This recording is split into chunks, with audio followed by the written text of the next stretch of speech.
Welcome to the coffee roasting show.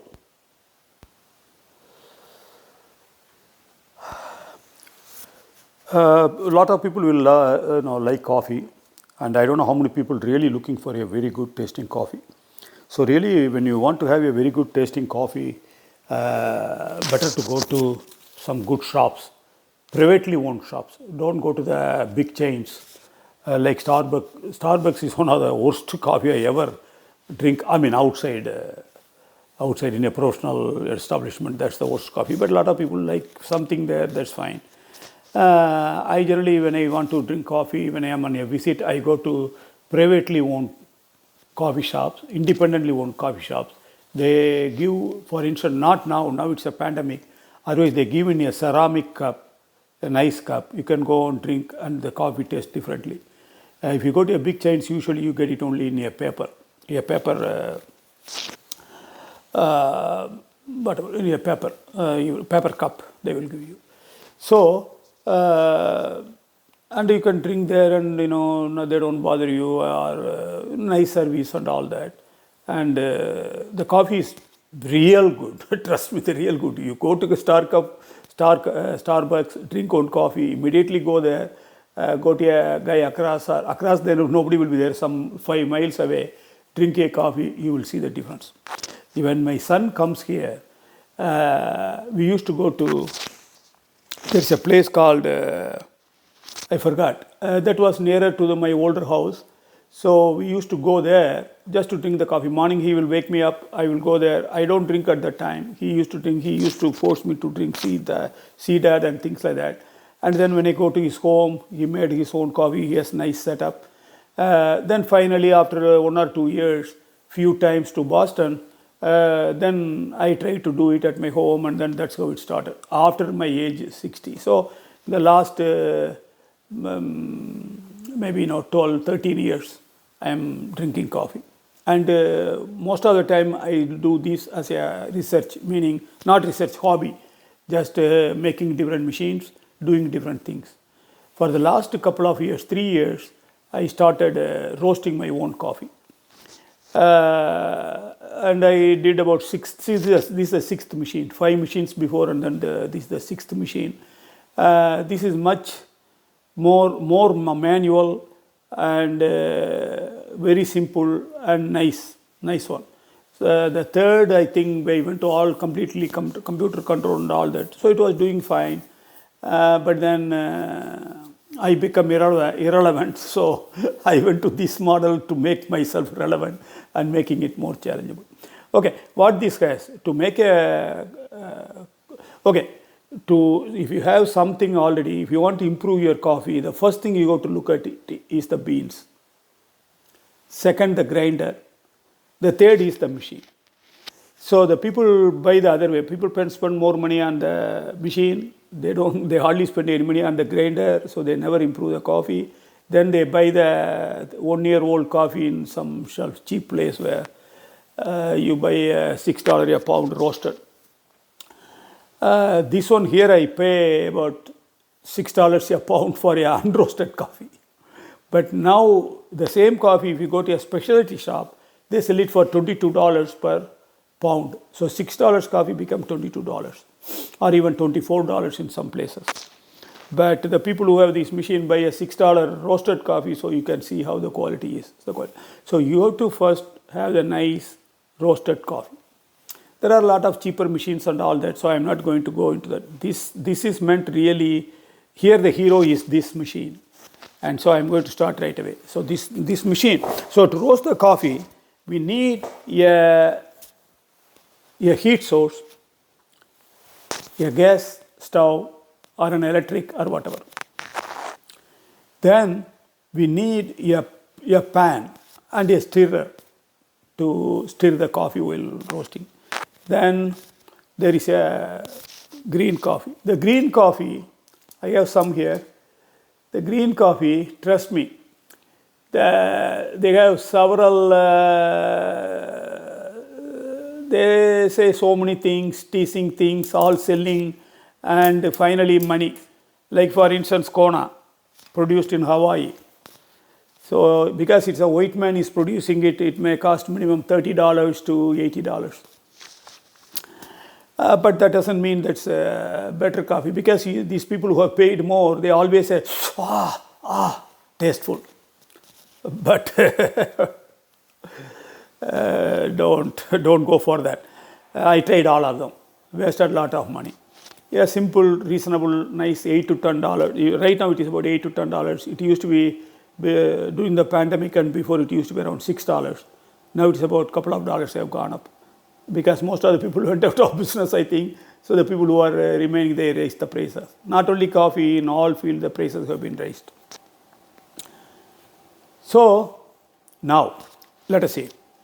So good nice beans. This beans, by the way, is from Rwanda. Even he is the poorer than Ethiopians. So obviously, I want to help some Rwandas or like that, small countries where there is already a lot of poverty and things like that.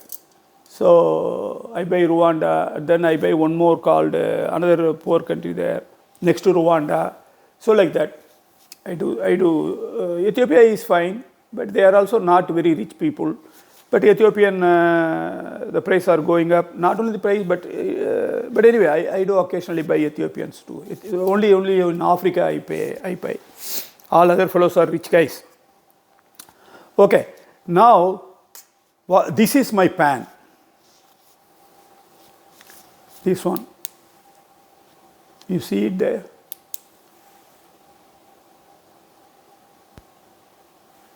Okay, this is the pan. This is my pan that holds the coffee. This is the stirrer. See that? This is the stirrer. So let me switch on that, and then you will see how that, I hope nothing happens.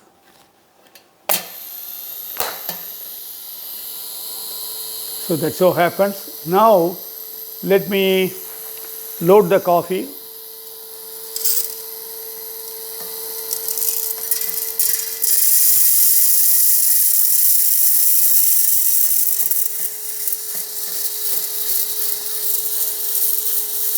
So if I tilt too much, see what happens?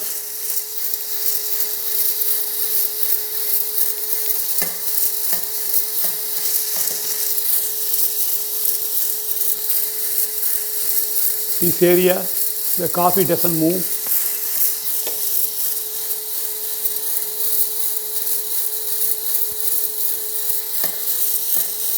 This is too much close.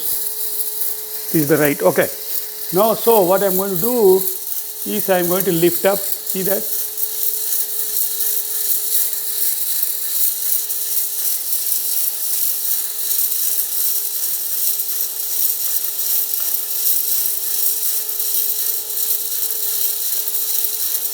See that?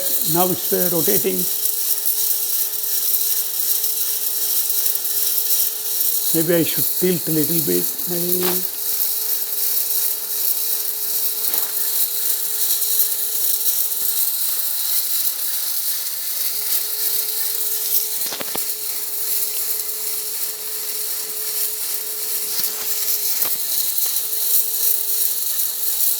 See that? The activity is coming on. Then when I rotate up, you didn't see. Again, I adjust one more time the camera.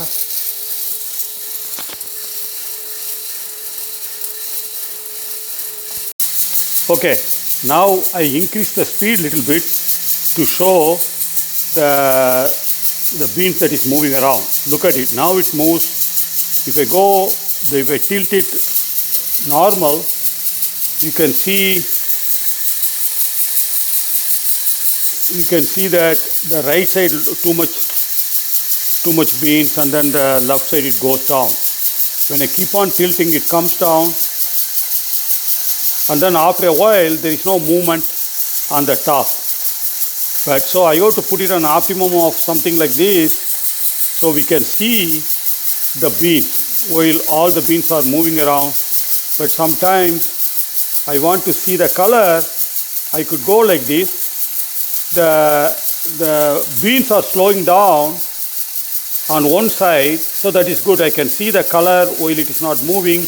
then I tilt it back. So this machine gives you these kind of small things like, see, already it is top, but I can see the beans, the color. Then I put it back. So at the time when I want to take the beans out, I can quickly see, okay, not ready, not ready. Then, oh, it is ready, now I take it. So that is one of the advantages this machine has. Another thing is, there is a small ring you can see. That ring is little bit obstructing the flow of the beans. So in the new design, I want to throw it out. I want that ring to be very flat. Maybe I will show you. I can show you here. Let me see here. See here you can see there is the ring at the end of the thing, below that hole. That's where the beans get stuck when you tilt it. So that's the improvement you have to make. Otherwise, it's very nicely, very nicely going. It is doing really pretty good. And better to keep it in this position because the coffee, the hot air that comes from the outside will uniformly heat the beans. If I go, like for instance, if I go like this, then the one side more hot air will escape without heating the beans. I can show these things with a little lesser beans. This is about 150 grams of the beans are there. This machine we designed it for 100 and 125. It can show you the depth, but 150 also is doing good. So fine. So now let me stop this.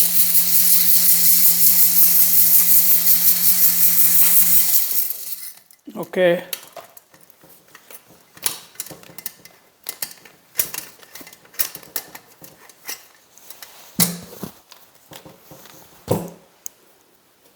Okay, this machine, this is the bare machine without the stirrer. We can put a stirrer here, the bearing and all that is set up. Okay, so this one I am showing because this is a shell. I can go little wide. A shell with a spherical thing. This is where the hot air blows. So at the bottom we put a fan and a heater, and then it blows the hot air. I can control the speed of that, and then that hot air comes, and then the beans are there. The beans is stirred. Okay, the beans are stirred. So then it's getting heated. Then you can tilt and see when to take it out and take it out. Usually anywhere between 8 minutes to, because now it's fully loaded, most probably it will take about 12 minutes there. And if I go for 100 grams, it will do in about 8 minutes. 150 most probably 12 minutes. So this is it. So later I will do live roasting, and then we will complete this. Thanks for watching.